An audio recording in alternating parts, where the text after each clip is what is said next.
Welcome student. Today we will learn about new topic modern periodic table. Modern periodic table. आज आपण नवीन टॉपिकला सुरुवात करणार आहोत. याच्या अगोदर आपला स्ट्रक्चर ऑफ केमिस्ट्री हा टॉपिक संपलेला आहे आणि त्या टॉपिक वरती आता आपण सध्या व्हिडिओवरती टेस्ट घेत आहोत. आता आजच्या पिरियड लेक्चरला म्हणजे हा जो व्हिडिओ आहे या व्हिडिओ मध्ये सुद्धा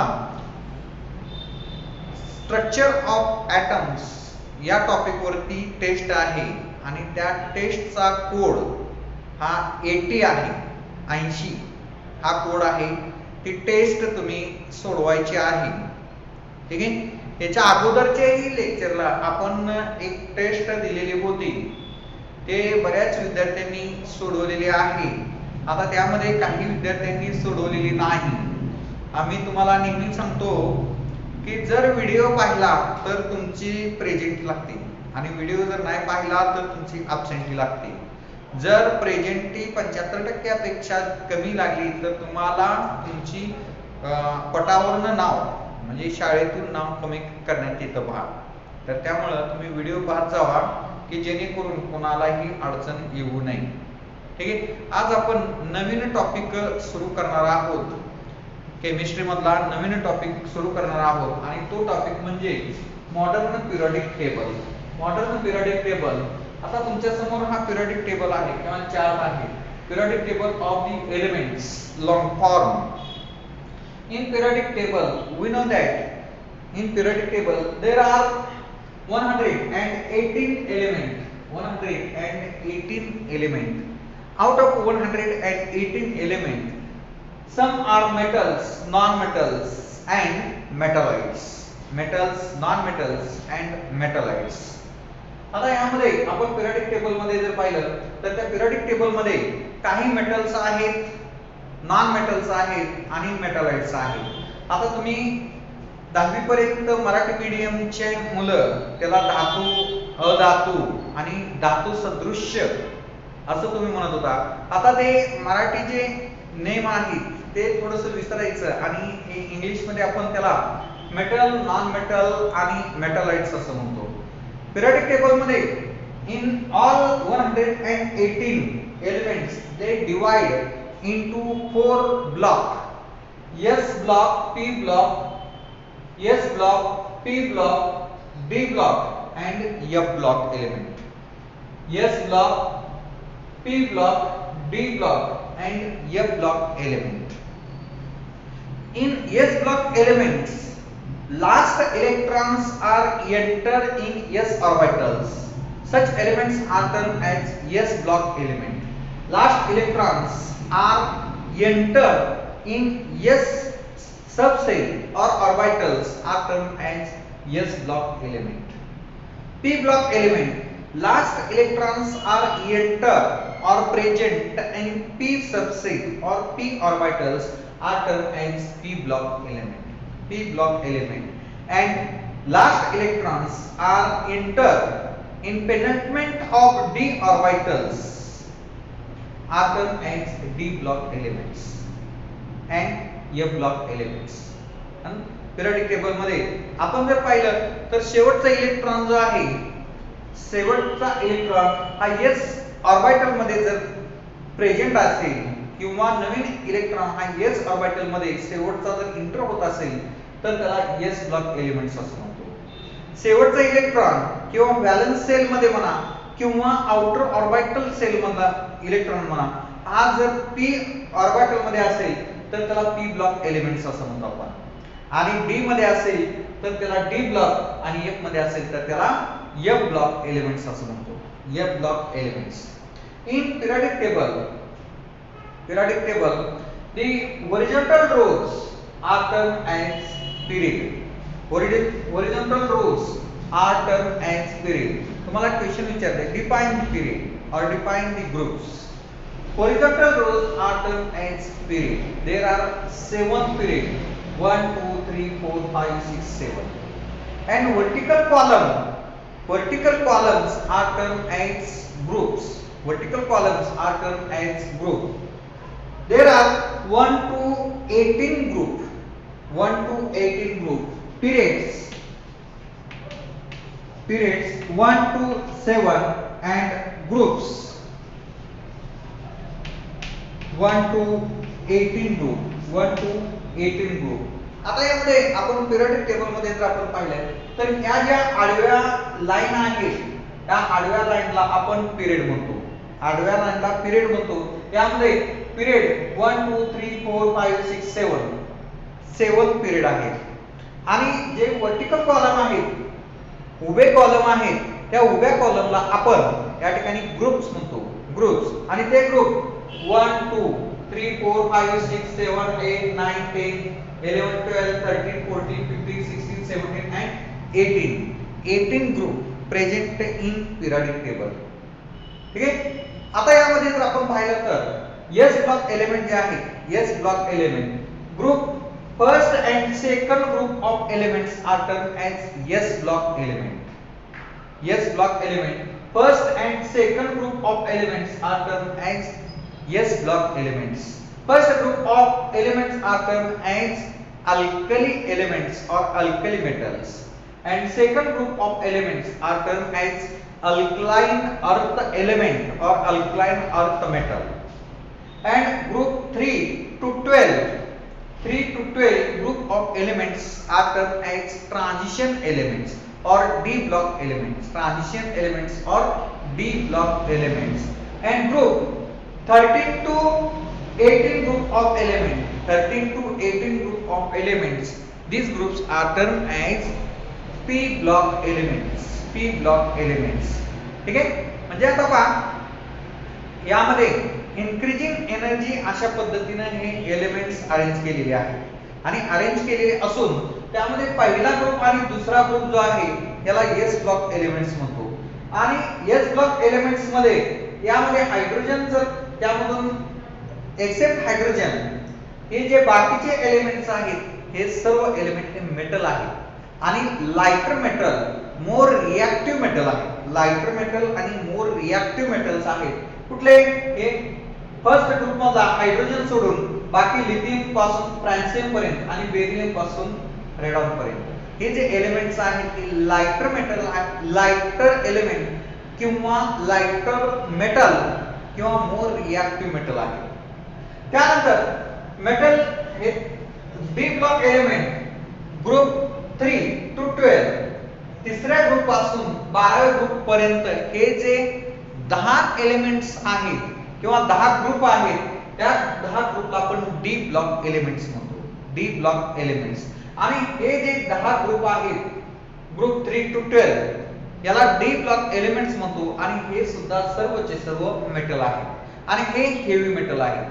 हेवी मेटल आहे. ठीक आहे. त्यानंतर पिरियडिक टेबल मध्ये ग्रुप 13 टू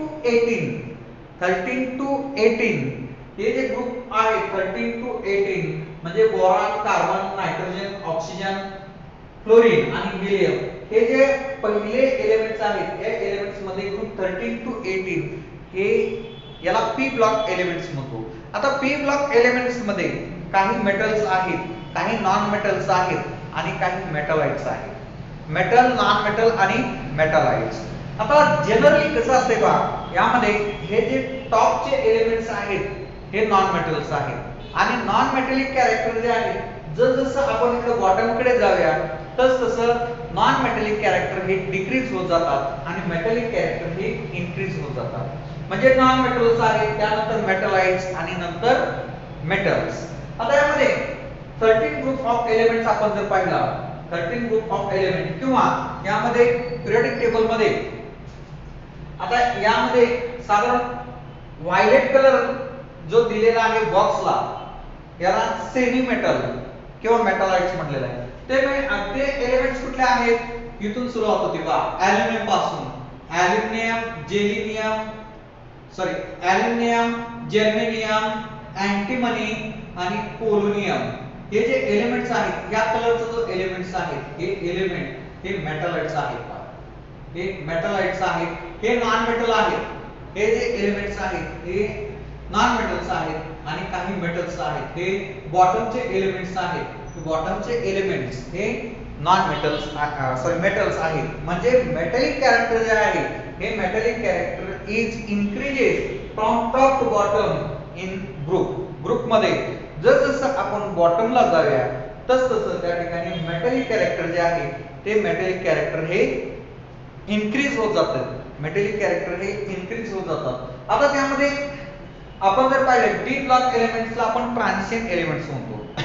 ट्रान्झिशन एलिमेंट्स का म्हणतो आपण तर त्या ठिकाणी हे जे एलिमेंट्स आहेत हे element more reactive metal, lighter metal, more reactive metal आणि less reactive elements in between these elements or intermediate between more reactive and less reactive. Therefore these elements are termed as transition elements. Transition elements का म्हटलेलं आहे तर यामध्ये more reactive elements किंवा metal आणि less reactive elements किंवा elements metal non metals किंवा p block elements याच्या intermediate जे elements आहेत त्या intermediate एलिमेंट्सला आपण ट्रान्झिशन एलिमेंट्स म्हणतो. आणि त्याच्या प्रॉपर्टीज सुद्धा त्या पद्धतीनेच आहेत पहा. Intermediate in between more reactive S block and P block. म्हणजे ज्या प्रॉपर्टीज आहेत किंवा रिएक्टिव्हिटी असेल किंवा मेटॅलिक कॅरेक्टर असेल हे in between more reactive S block and P block याच्या इंटरमिडिएटला आहेत म्हणून त्या एलिमेंटला आपण ट्रान्झिशन एलिमेंट्स म्हणतो. Transition elements. आता यामध्ये पहा पी ब्लॉक मध्ये पहिल्यांदा आपण पी ब्लॉक मध्ये पाहूया किंवा एस ब्लॉक त्याला अल्कली एलिमेंट्स म्हणतो, त्याला अल्कलाइन अर्थ एलिमेंट म्हणतो किंवा मेटल म्हणतो. त्यानंतर पी ब्लॉक एलिमेंट्स मध्ये यामध्ये 13 टू 18 ग्रुप ऑफ एलिमेंट जे आहेत 13 टू 18 ग्रुप ऑफ एलिमेंट यामध्ये 13 group of element start from boron. Boron पासून सुरुवात होते याची. Boron, aluminium, gadolinium, indium and then thallium आणि निओनियम हे जे एलिमेंट्स आहेत हे 13 ग्रुप ऑफ एलिमेंट्स आहेत आणि याला बोरॉन फॅमिली असं म्हटलं जातं. Boron family. त्यानंतर 14 ग्रुप ऑफ एलिमेंट जे आहेत त्याला कार्बन फॅमिली म्हटलं जातं. 14 ग्रुप ऑफ एलिमेंट्स त्याला कार्बन फॅमिली म्हटलं जातं आणि या कार्बन फॅमिली मध्ये कार्बन, सिलिकॉन, जर्मेनियम, टिन आणि लीड हे एलिमेंट्स येतात पहा त्यामध्ये 14 ग्रुप ऑफ एलिमेंट्स मध्ये आणि त्याला कार्बन फॅमिली असं म्हटलं जातं. त्यानंतर 15 group of element. 15 group of elements ते नायट्रोजन फॅमिली म्हटलं जातं. त्याला नायट्रोजन फॅमिली कारण सुरुवातीचा एलिमेंट हा नायट्रोजन आहे आणि म्हणून त्याला नायट्रोजन फॅमिली म्हटलं जातं. नायट्रोजन, फॉस्फरस, आर्सेनिक, अँटिमनी आणि बिस्मथ. ठीक आहे. त्यानंतर 16 ग्रुप ऑफ एलिमेंट त्याला ऑक्सिजन फॅमिली असं म्हटलं जातं. Oxygen family oxygen, sulphur, selenium, tellurium आणि पोलोनियम हे एलिमेंट हे 16 ग्रुप ऑफ एलिमेंट्स मध्ये येतात आणि 17 ग्रुप ऑफ एलिमेंट्स याला हॅलोजन फॅमिली असं म्हटलं जातं. 17 ग्रुप ऑफ एलिमेंट याला हॅलोजन फॅमिली असं म्हटलं जातं आणि त्या हॅलोजन फॅमिली मध्ये क्लोरीन, क्लोरीन, ब्रोमीन, आयोडीन आणि ॲस्बेस्टिन हे एलिमेंट येतात. आता पिरियडिक टेबल मध्ये एक लक्षात ठेवायचं पहा हे जे 17 ग्रुप ऑफ एलिमेंट्स आहेत हे पूर्ण पिरियडिक टेबल मधल्या एलिमेंट्स पेक्षा मोर इलेक्ट्रोनिगेटिव्ह आहे आणि त्यातल्या त्यात परत आणखी फ्लोरीन जो आहे हा फ्लोरीन हा पूर्ण पिरियडिक टेबल मध्ये मोर इलेक्ट्रोनिगेटिव्ह फ्लोरीन पेक्षा जास्त इलेक्ट्रोनिगेटिव्ह दुसरा एलिमेंट्स नाही.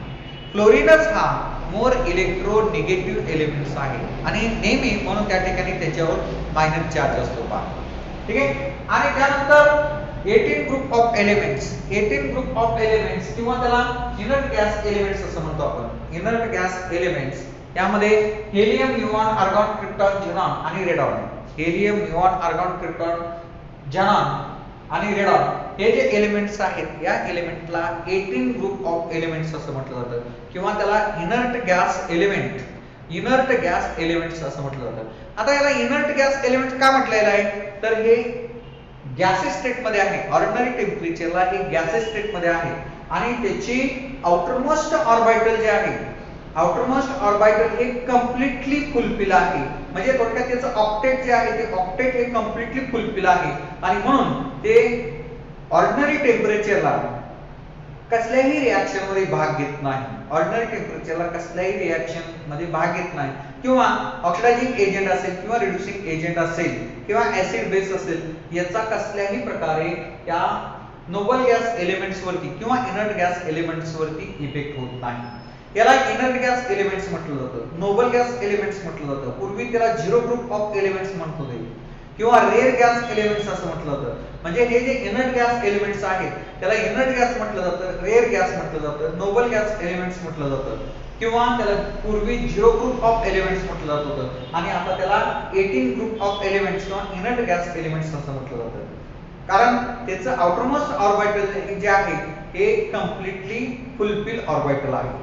ठीक आहे, this are the p block elements, p block elements. आता त्यानंतर यामध्ये एस ब्लॉक एलिमेंट्स मध्ये पहिला जो ग्रुप आहे त्या पहिल्या ग्रुप मध्ये अल्कली एलिमेंट्स किंवा मेटल, त्यामध्ये पहिला हायड्रोजन आहे, नंतर lithium, sodium, potassium, rubidium, caesium आणि ट्रान्सियम हे एलिमेंट्स येतात।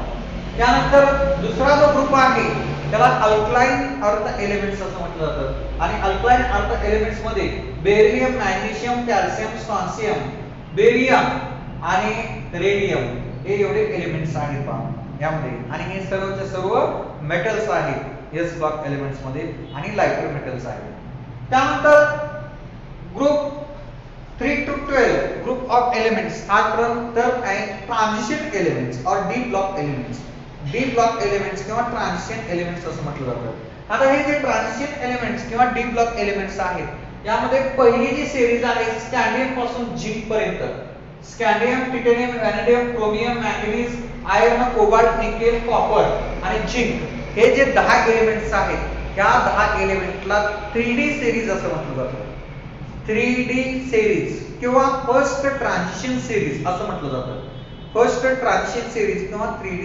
ट्रान्झिशन सिरीज असं म्हटलं जातं। त्यानंतर दुसरी जी सिरीज आहे सेकंड ट्रान्झिशन सिरीज किंवा 4D series, second transition series किंवा 4D सिरीज, यामध्ये ही इट्रियम पासून सुरुवात होते, yttrium, zirconium, niobium, molybdenum, technetium, rubidium, rhodium, lead, silver आणि कॅडमियम हे जे 10 एलिमेंट्स आहेत हे 10 एलिमेंटला 4D सिरीज असं म्हटलं जातं। आता हे 3D सिरीज ही 4th पिरियड मध्ये आहे बघा, 4th पिरियड आणि ग्रुप 3 to 12। त्यानंतर 4D सिरीज आहे किंवा सेकंड ट्रान्झिशन सिरीज आहे हे 5th पिरियड आणि ग्रुप 3 to 12 या ग्रुपला आपण त्या ठिकाणी 4D सिरीज असं म्हणतो, 4D सिरीज किंवा second transition series, second transition series. त्यानंतर 6th पिरियड आहे, 6th पिरियड किंवा 5D सिरीज किंवा third transition series.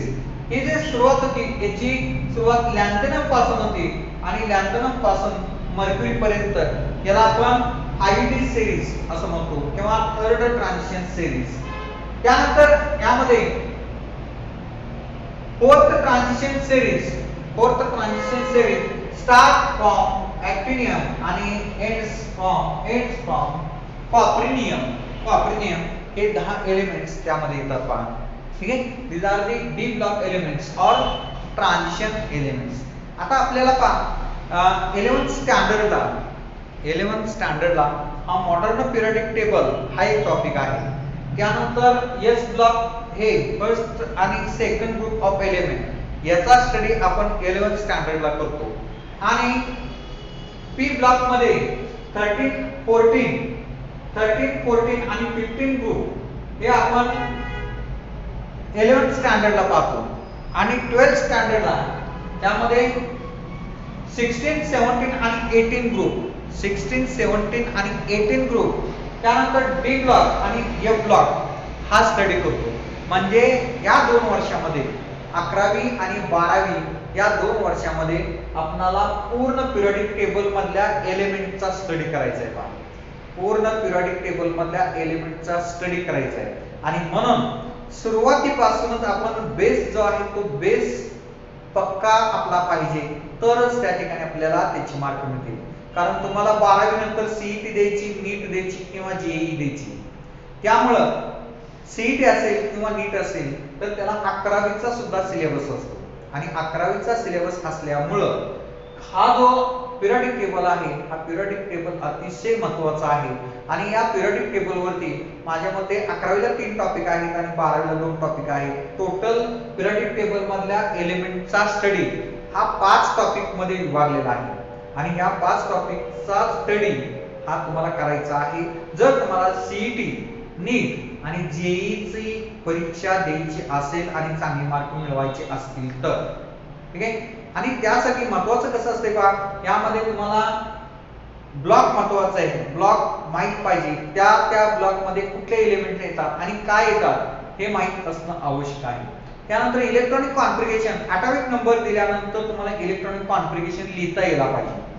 Electronic configuration ही लिहिता यायला पाहिजे ॲटॉमिक नंबर दिल्यानंतर. यातले साधारणतः एस ब्लॉक, त्यानंतर 18 ग्रुप ऑफ एलिमेंट, त्यानंतर 17 ग्रुप ऑफ एलिमेंट्स, त्यानंतर 12th स्टँडर्ड मध्ये एक 3D series F block elements याच्यावर तुम्हाला प्रत्येक परीक्षेला 2 किंवा 3 मार्काला electronic configuration, write the electronic configuration असा एक क्वेश्चन विचारला जातो आणि तुम्हाला इलेक्ट्रॉनिक कॉन्फिगरेशन लिहावं लागतं. आता 11th स्टँडर्ड साठी तुम्हाला कालच्या लेक्चर मध्ये तुम्हाला व्हिडिओ मध्ये तुम्ही पाहिलं असेल की ॲटॉमिक नंबर 1 पासून 13 पर्यंत ॲटॉमिक नंबर, त्यानंतर name of the element, symbol, atomic number आणि इलेक्ट्रॉनिक कॉन्फिगरेशन हे 11th स्टँडर्ड साठी तुम्हाला आवश्यक आहे. जेवढ्या इथून पुढे परीक्षा होतील त्या प्रत्येक परीक्षेला या 2 मार्काला किंवा 3 मार्काला तुम्हाला इलेक्ट्रॉनिक कॉन्फिगरेशन हे विचारले जाते. हे फक्त आता 11वीला तुम्हाला जिंक पर्यंत तुम्हाला विचारणार आहे, बाकीचं तुम्हाला विचारणार नाही. त्यासाठी इलेक्ट्रॉनिक कॉन्फिगरेशन तुम्हाला जिंक पर्यंत यायला पाहिजे. आणि इलेक्ट्रॉनिक कॉन्फिगरेशन ही नेमकी कशी आहे, ॲटॉमिक नंबर दिल्यानंतर इलेक्ट्रॉनिक कॉन्फिगरेशन लिहिता यायला पाहिजे. तुम्ही पाठ करून तुम्हाला उपयोग नाही, कारण एलिमेंट खूप आहेत. 11वीला तुम्हाला 30 एलिमेंट आहेत, परंतु 12वीला पूर्ण पिरियडिक टेबल मधले एलिमेंटचा तुम्हाला इलेक्ट्रॉनिक कॉन्फिगरेशन द्यायचे असते आणि त्यासाठी पाठांतर करायचं नाही. पाठांतर करायचं नाही तर ते समजून घ्यायचं आणि समजून घेऊन ती इलेक्ट्रॉनिक कॉन्फिगरेशन आपल्याला लिहिता यायला पाहिजे. इलेक्ट्रॉनिक कॉन्फिगरेशन लिहिता यायला पाहिजे म्हणजे तुम्हाला KLMN हे जे KLMN ह्या ज्या मेन सिरीज आहेत त्या मेन सिरीज नुसार आपल्याला इलेक्ट्रॉनिक कॉन्फिगरेशन हे लिहिता यायला पाहिजे. आणि जर समजा 13 ॲटॉमिक नंबर, याचा ॲटॉमिक नंबर 13 आहे, झिंक एलिमेंट आहे, याचे जर इलेक्ट्रॉनिक कॉन्फिगरेशन तुम्हाला लिहिता आले तर बाकीचे इलेक्ट्रॉनिक कॉन्फिगरेशन तुम्हाला लिहायला अवघड नाही. त्यासाठी हे महत्त्वाचं आहे. ठीक आहे. काय प्रॉब्लेम असेल, अडचण असेल तर मला विचारायचं, फोन करून विचारा किंवा व्हॉट्सअपवरती अडचण असेल ते मला पाठवायची. ओके, धन्यवाद.